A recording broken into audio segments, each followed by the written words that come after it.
রাষ্ট্র সংস্কারের প্রত্যয়ে বদ্ধপরিকর শিক্ষার্থীরা এবার পৌঁছেছে বিমানবন্দরে। তারা চায় নিয়ম নীতির সংস্কার। বিমানবন্দরের অনিয়ম দুর্নীতি দূর করে রেমিটেন্স যোদ্ধাদের হয়রানি বন্ধের দাবিতে বুধবার ৯টি সমস্যা চিহ্নিত করে বিমানবন্দর কর্তৃপক্ষের সঙ্গে আলোচনায় বসেন শিক্ষার্থীরা। এয়ারপোর্টে প্রবাসীদের সঙ্গে দায়িত্বপ্রাপ্ত কর্মকর্তা ও কর্মচারীদের খারাপ ব্যবহার প্রায় ঘটে থাকে। বিমানবন্দরে ইমিগ্রেশন ও অন্যান্য প্রক্রিয়ায় অযথা বিলম্ব করা হয়।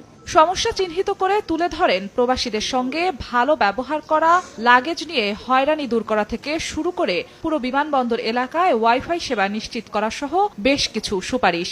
বিমানবন্দরে ওয়াইফাই সুবিধা নিশ্চিত করা, অপেক্ষমান স্বজনদের জন্য বিশ্রাম ও থাকার উপযুক্ত পরিবেশ তৈরি করা। দাবি পূরণে শিক্ষার্থীদের সঙ্গে নিয়েই কাজ করার আশা ব্যক্ত করেন হযরত শাহজালাল আন্তর্জাতিক বিমানবন্দরের নতুন নির্বাহী পরিচালক। এছাড়া বাংলাদেশ এয়ারলাইন্সের মান উন্নয়ন নিয়ে কাজ করারও আহ্বান জানান শিক্ষার্থীরা।